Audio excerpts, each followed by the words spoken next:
Nibyo mwaramutseho neza mwese abadukurikiranye muri mu bice bitandukanye ndabasuje mbifurije kugubwa neza kuri tariki ya 12 Werurwe 2026 tugarutse muri studio tuje kureba amwe mu makuru agezweho hirya no hino mu bice bigiye bitandukanye. Aya makuru aza kwibanda kuri kuvuga ku butaka bw'Uburasirazuba bwa Repubulika Iharanira Demokarasi ya Kongo. Nucikwe rero kugira ngo utaza gucikwa na buri kimwe tuza kugutangariza kubijyanye n'imirwano ikomeje kumenyekana. Abari mu mirimo igiye itandukanye ndabanje mbaramutse rwose mbifurize kugubwa neza. Abari mu bice bigiye bitandukanye mu Burundi, abari mu Rwanda, Repubulika Iharanira Demokarasi ya Kongo, Uganda ndetse n'ahandi bice bigiye bitandukanye namwe nabasuje. Kuri mikoro ni Bosco, iyi ni Region Info, abo dukomeje kugenda tubana umunsi ku wundi, mbifurije kugubwa neza ndetse nabo twagiye tubana na mbere hose namwe nkaba mbifurije kugubwa neza. Mwe mukomeje kudukurikirana kugeza na magingo aya ngaya. Bosco rero niwe mukomeje gutega yombi, abenshi kabisa mugenda mukunda ibiganiro n'amakuru tugenda tubagezaho mukanabigaragaza. Ubwo nabashyira imitima muri comment mu gihe atari bitekerezo cyangwa se inyunganizi, ariko namwe mutabikora ntabwo bivuze ko mutatugaragariza urukundo rwanyu kabisa. Dukomeje kugenda turushimira. Muri amakuru rero tukaba tugiye kugaruka mu mujyi wa Goma, turareba uko byifashe kugeza magingo aya ngaya, ariko ngira ngo byinshi mwamaze kugenda mubyumva, ahubwo icyo nkuzaniye ni amakuru amaze gutangazwa na guverinoma ya Repubulika Iharanira Demokarasi ya Kongo nyuma y'igitero cyabaye mu mujyi wa Goma, aho iki gitero cyahitanye abagera kuri 3 ndetse bivuga ko cyari kigambiriye abarimo Colonel Nanga Yeburo ndetse no bita General Sultan Emmanuel Makenga. Tugiye kureba rero icyo Patrick Muyaya, umuvugizi wa guverinoma ya Repubulika Iharanira Demokarasi ya Kongo akaba na Minisitiri w'Itumanaho n'itangazamakuru, amaze gutangaza mu izina rya Leta ya Repubulika ya Demokarasi ya Kongo kuri iki gitero cyabaye mu mujyi wa Goma ku munsi w'ejo hagana mu masaha mu gitondo tariki 11 ubwo byari kuwa 3 Werurwe 2026. Turareba rero itangazo ryashyizwe hanze na guverinoma nyuma y'amagambo yavuzwe na Patrick Muyaya, turebe ibiri kuvugwa kuri aya makuru. Ni igitero simusiga karundura karabutaka, bivugwa ko ariko nanone iki gitero gishobora kuba hari byinshi bikisha inyuma, dore ko hari n'inkuru ziri kuvuga ko M23 yaba ariyo yakoze iki gitero ifatanyije n'ubutegetsi bwa Kigali. Ibi ngiye kubigarukaho byose, icyo usabwa gusa no kuba hafi ukumva ukuri kwa byose. Turareba kandi abo iki gitero cyahitanye ndetse n'ingaruka bishobora guteza hamwe nawe mu by'ukuri dukurikiranye. Rero nyemerera aya makuru tuyinjiranemo nta gutinda cyangwa se nta kwizimba mu magambo, duhite dukubita tubangura turebe uko byifashe. Gusa ku bantu mwagiye mudukurikirana kabisa nagira ngo mutubwire, ku bantu mwagiye mudukurikirana kuri Region Info ndetse n'andi yagiye atandukanye, ku bakunzi ba Bosco avuga bati rwose Bosco turagukunda cyane, ati dukunda mu by'ukuri sauti yawe reka babwire ko nanjye mbakunda cyane rwose. Ariko mu byumva mute turamutse tugiye dutangaza cyangwa se tubagezaho aya makuru mu buryo bugaragara? Duhuriye muri comment tubiganireho, mutubwire kabisa mu byumva mute hano kuri Region Info turamutse tubagejeho amakuru mu buryo bugaragara. Ibyo muraza kabisa kutubwira muri comment. Hanyuma rero reka twinje nta gutinda turebe uko byifashe hano ku butaka bw'Uburasirazuba bwa Repubulika Iharanira Demokarasi ya Kongo. Muri iki gitondo amakuru atugezeho aravuga yuko ubutegetsi bwa Repubulika Iharanira Demokarasi ya Kongo budaciye ku ruhande bwakanye igitero cyumvikanye mu mujyi wa Goma, ndetse bugaragaza ko iki gitero kitigeze gikorwa n'ingabo zabo za Repubulika Demokarasi ya Kongo mu guca amarenga. Dore ibyo bamaze gutangaza, guverinoma ya Repubulika Iharanira Demokarasi ya Kongo yatangaje ko iri gukurikirana ibiturika byaje kumvikana i Goma, yongera gushimangira kubahiriza amategeko mpuzamahanga arengera abasivile. Mu guhakana, Leta ya Repubulika Iharanira Demokarasi ya Kongo ihise itangaza ko igiye gutangiza iperereza, ndetse kandi ibi ngibi ivuze birasa neza n'ibyavuzwe na MONUSCO, aho MONUSCO nayo yavuze ko igiye gutangiza iperereza ryigenga kandi ryimbitse mu itangazo ryabo bashyize hanze ku munsi w'ejo, rigaruka ku bijyanye n'ibi bitero byumvikanye mu mujyi wa Goma. Uku kwitana ba mwana gukomeje kubaho, dore ko na M23 yaje kuza ivuga iti natwe ntabwo twagabye ibitero byagabwe n'ubutegetsi bwa Repubulika Iharanira Demokarasi ya Kongo, bati n'ikimenyimenyi ntabwo twe dushobora kwigabaho ibitero. Reka dukurikirane rero ibivuzwe n'ubutegetsi bwa Leta y'i Kinshasa.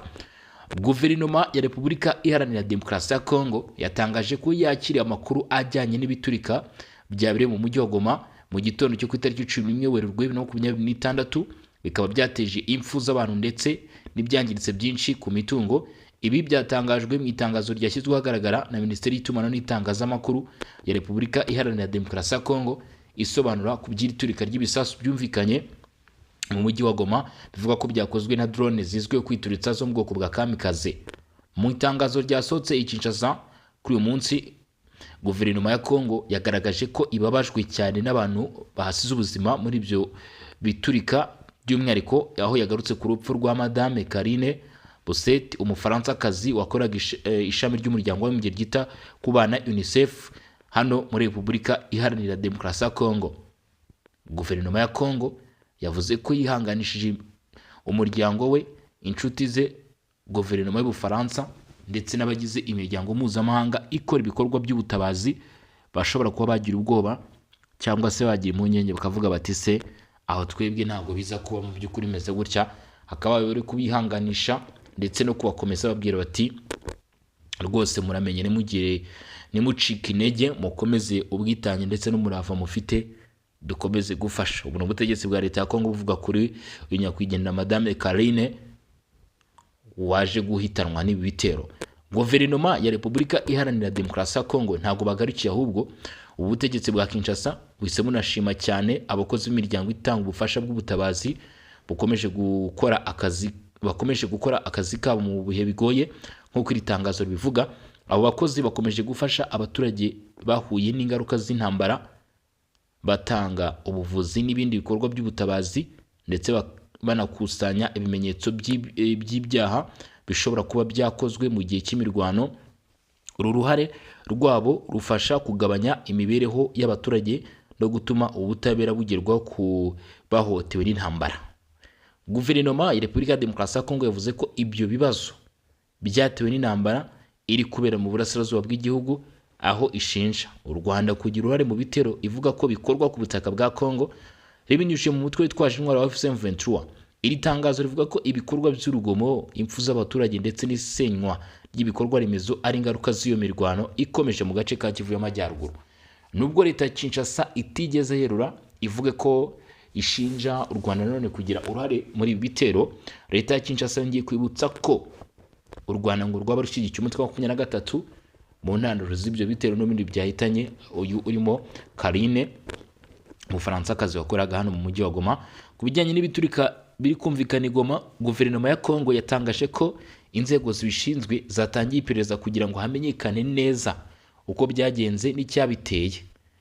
Bivuze ngo niba leta ya Kongo ivuga ko yatangije iperereza, ntabwo ari iza kwikora iperereza, bivuze yuko itemera cyangwa se ihakana nta gushidikanya ko atariyo yihishe inyuma y'ibyo bitero byavuzwe mu mujyi wa Goma.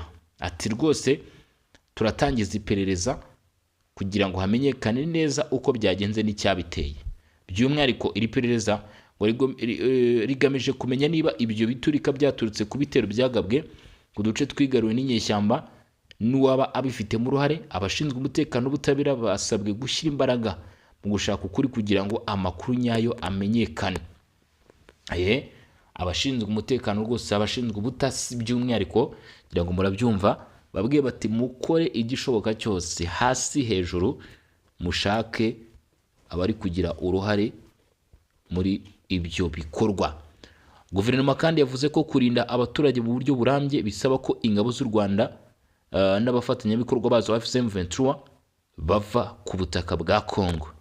Muri iryo tangazo kandi guverinoma ya Repubulika Iharanira Demokarasi ya Kongo yongeye gushimangira ko yiyemeje kubahiriza amategeko mpuzamahanga agenga intambara n'arengera abasivili, cyane cyane arengera abaturage basanzwe n'abakozi b'imiryango mpuzamahanga itanga ubutabazi, aho yavuze ko ibikorwa byayo bya gisirikare bidashobora kunyuranya n'ayo mategeko igihugu cyiyemeje kubahiriza.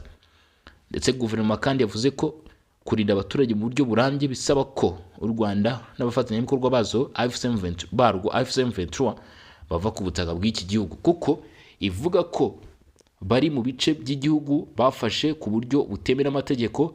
Yongeyeho ko kugarura ubusugire bw'ibihugu no gusubizaho ububasha bwa leta ya Kongo ku butaka bwayo bwose ari bwo buryo bwonyine bwo kugarura amahoro arambye muri aka karere. Ndavuga ngo kuva imyanya M23 yafashe ikiri mu maboko y'izi nyeshyamba, ntago amahoro n'umutekano bishobora kuba byaboneka. Kinshasa yaciye umurongo iravuga iti nta kindi kibazo gihari kugeza uyu munsi, mugomba kubimenya ndetse mukanabisobanukirwa. Mu gihe tukibona Kinshasa itari kugenzura ibice byo mu burasirazuba, ntimwitege cyangwa se ntimutegereze amahoro, kuko amahoro azaboneka ari uko tuyakesheje ko ibyo bice byabuzemo amahoro bizaba byasubiye mu biganza bya guverinoma. Gusoza iri tangazo, guverinoma ya Kongo yatangaje ko izakomeza gukorana n'umuryango w'abibumbye ONU ndetse n'abandi bafatanyabikorwa mpuzamahanga kugira ngo ukuri ku byabereye i Goma kumenyekane neza no kurushaho kurinda abasivili n'abakozi b'imiryango itanga ubutabazi. Ibaye mu gihe umutekano mu burasirazuba bwa Repubulika Demokarasi ya Kongo ukomeje kuba muke, aho imirwano hagati y'ingabo za leta n'imitwe yitwaje intwari ikomeje guteza ibibazo bikomeye by'umutekano n'ubutabazi ku baturage. Hanyuma rero tukiva ku byavuzwe mu itangazo cyangwa se muri iyi nyandiko, hari n'andi makuru rero yaje kugaragara cyangwa se yabashije kuboneka, ngira ngo nabyo twabirebaho tukareba icyo bivuga. Ni ibyavuzwe rero n'umuvugizi wa guverinoma ya Repubulika Iharanira Demokarasi ya Kongo, nk'uko natangiye mbivuga, Patrick Muyaya. Ati guverinoma ya Repubulika ya Demokarasi ya Kongo yongeye gushimangira ko yemeje kubahiriza amategeko mpuzamahanga agenga ibikorwa by'ubutabazi n'intambara, cyane cyane arengera abasivile n'abakozi b'imiryango itanga ubufasha bw'ubutabazi. Ibi rero byatangajwe na Minisitiri w'itumanaho n'itangazamakuru wa Repubulika ya Demokarasi ya Kongo, Patrick Muyaya, mu butumwa yashyize ku rubuga rwe rwa X ruzwi nka Twitter, nyuma y'ibituruka byabereye mu mujyi wa Goma ku itariki 11 Werurwe 2026. Mu butumwa bwe, Patrick Muyaya yavuze ko guverinoma ya Kongo ikomeje gushyira imbere kubahiriza amategeko mpuzamahanga arengera abaturage basanzwe n'abakozi b'imiryango mpuzamahanga itanga ubufasha. Yavuze ko ayo mategeko agomba kubahirizwa ku butaka bwose bwa Kongo, harimo n'uturere twaba turi mu maboko y'imitwe yitwaje intwaro cyangwa mu duce twigaruwe n'abarwanyi bizigiye ishyamba. Agira ati guverinoma yongeye gushimangira ko yubahiriza amategeko mpuzamahanga arengera ibikorwa by'ubutabazi, cyane cyane mu bijyanye no kurinda abaturage basanzwe n'abakozi b'imiryango itanga ubufasha bakorera ku butaka bwose bw'igihugu, harimo n'ahaba hari imirwano cyangwa uduce twigaruwe n'imitwe yitwaje intwaro. Ati hose ahangaha rwose tugomba kuba twagera. Uwo ni Patrick Muyaya agaragaza ko leta yiteguye, ihagaze neza rwose kugira ngo ihangane n'iki kibazo byanga byakunda. Iri tangazo rije nyuma y'uruhererekane rw'ibiturika byumvikanye mu mujyi wa Goma, mu murwa mukuru w'intara Kivu y'Amajyaruguru. Ibyo biturika byateye impungenge mu baturage ndetse byanateje impfu n'ibyangiritse ku mitungo, nk'uko byatangajwe n'inzego zitandukanye. Minisitiri Muyaya yongeyeho ko leta ya Kongo idashobora gukora igikorwa na kimwe cyanyuranye n'indangagaciro igihugu cyahoranye zo kubahiriza ubuzima bw'abantu no kurinda abasivile mu bihe by'intambara, aho yavuze ko ibikorwa byose bya leta bigamije kubahiriza amategeko mpuzamahanga no kurinda abaturage.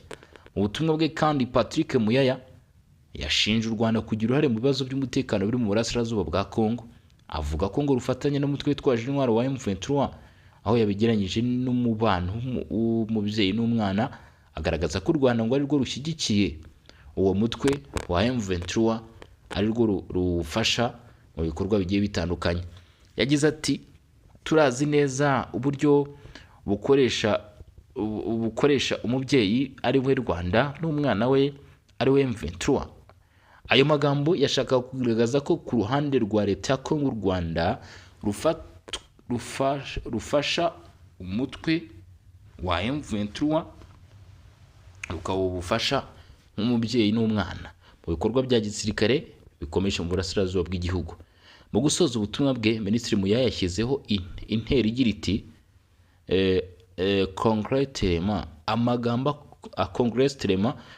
akoreshwa cyane muri politiki ya Kongo ashishikariza abanyekongo guhaguruka bakarengera igihugu cyabo no kurwanya ibyo bita ibikorwa by'ubushotoranyi cyangwa ibitero ku gihugu cyabo, nka siroga nyine bifashisha bavuga bati Kongo nyine igomba kugira iki, igomba gusigasirwa. Ibi byose bibaye mu gihe umutekano mu burasirazuba bwa Repubulika ya Demokarasi ya Kongo ukomeje kuba muke, aho imirwano hagati y'ingabo za leta n'umutwe wa M23 ikomeje guteza ibibazo bikomeye by'umutekano w'ubutabazi ku baturage, cyane cyane mu ntara za Kivu y'Amajyaruguru n'ahazikikije umujyi wa Goma. Abasesenguzi bavuga ko amagambo nk'aya agaragaza uko umwuka wa politiki n'umutekano ukomeje kuba mubi hagati ya Kongo n'u Rwanda, mu gihe impande zombi zikomeje guterana amagambo ku byerekeye uruhare rw'imitwe yitwaje intwaro ikorera mu burasirazuba bwa Repubulika Iharanira Demokarasi ya Kongo. Hanyuma rero mu yandi makuru yaje kuza kumenyekana, iki gitero cyaje kumvikana Goma, nubwo ubutegetsi bwa leta ya Kongo bwamaze gushyiraho akadomo, bugahakana bukavuga ko butigeze bugirana na busa cyangwa se na rimwe na rizima uruhare muri iki gitero, ndetse bugahita butangiza iperereza rigomba guhita ritangira gukorwa, rigamije gukurikirana ndetse no kumenya niba ibi bice bya mu burasirazuba bwa Kongo mu by'ukuri ari bande babigizemo uruhare mu mujyi wa Goma bagabye ibyo bitero. Amakuru yashyizwe hanze nayo 23 ndetse n'uruhande rwayo avuga ko ibyo bitero byagabwe n'uruhande rwa Kinshasa, kandi ngo bikaba byari bigamije kuhitana abarimo Sultani Makenga, Colonel Nanga ndetse n'abandi. N'amakuru atandukanye akomeje guturuka mu mujyi wa Goma aremeza ko igitero cya drone ingabo za leta Repubulika ya Demokarasi ya Kongo kihakanye, ndetse kivuga ko kitigeze kigaba ibyo bitero. Ibyo bitero ngo byagabwe mu mujyi wa Goma ngo cyari kigambiriye abarimo Joseph Kabila Kabange wahoze ari perezida wa kiriya gihugu. Mu masaha 10 n'igice z'igitondo cyo ku wa gatatu tariki 11 Werurwe nibwo Igoma hagabwe igitero cya drone. Ni igitero cyagabwe mu gace kiganjemo ingo z'abaturage Kahimbi hafi y'ikiyaga cya Kivu. Abatuye muri ako gace bavuga ko mu rukerera bumvise iturika inshuro ebyiri. Ibivuze ko drone yarashe muri kariya gace yarekuye ibisasu bibiri. Mu busanzwe mu gace Kahimbi habarizwa amazu asanzwe ari aya Oliva Lembe, umugore wa Joseph Kabila, nk'uko amakuru yaje kugenda avugwa. Amakuru avuga ko mu gitondo cyo ku wa kabiri Werurwe tariki 10 Werurwe, leta ya Repubulika ya Demokarasi ya Kongo yakiriye amakuru ko Kabila yaba ari muri kariya gace mbere yo gutegura huti igitero cyo kumwivugana, nk'uko bamwe babivuga. Mu Kinshasa mu mwaka ushize yakatiye uyu munyapolitiki igihano cy'urupfu nyuma yo kumuhamya gukorana na M23 no kugambirira guhutaza igihugu. Kiriya gitero kandi Kinshasa yagiteguye nyuma yo kumenya ko ubwirinzi bw'ikirere cya Goma butari gukora byuzuye. Bivuga kandi ko mu bo kiriya gitero cyari kigambiriye harimo umuyobozi w'igisirikare cy'umutwe wa M23 General Sultani Makenga n'umuhuzabikorwa wa ririya huriro Colonel Nanga. Perezida wa M23 akanaba umuhuzabikorwa wungirije wa M23 Bertrand Bisimwa nawe bivugwa ko yaragambiriwe. Yatangaje ko ibyabaye bitari igitero cyo gufata Goma, ko ahubwo cyari igitero kigambiriye kwica abantu runaka. Perezida wa M23 akaba n'umuhuzabikorwa wungirije wa M23 Bertrand Bisimwa we nuko abivuga, aho avuga ko ngo ari igitero cyari kigamije guhitana abantu runaka, bamwe mu bayobozi b'uyu mutwe.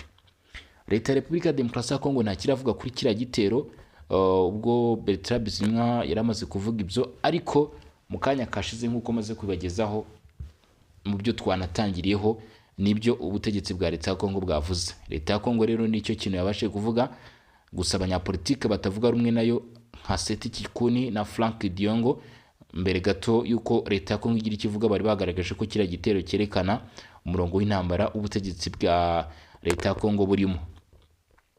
Kikuni we yari yavuze ati ubutegetsi bwa Kinshasa bwerekanye ko bushyira imbere amahitamo y'intambara aho gushyira imbere amahoro, ashimangira ko Tshisekedi arimo kwishyira mu mwanya w'inzitizi ikomeye ishobora kubangamira igisubizo cya nyacyo kandi kirambye cy'ikibazo kimaze igihe kirekire giteza akabara abaturage mu burasirazuba bwa Kongo.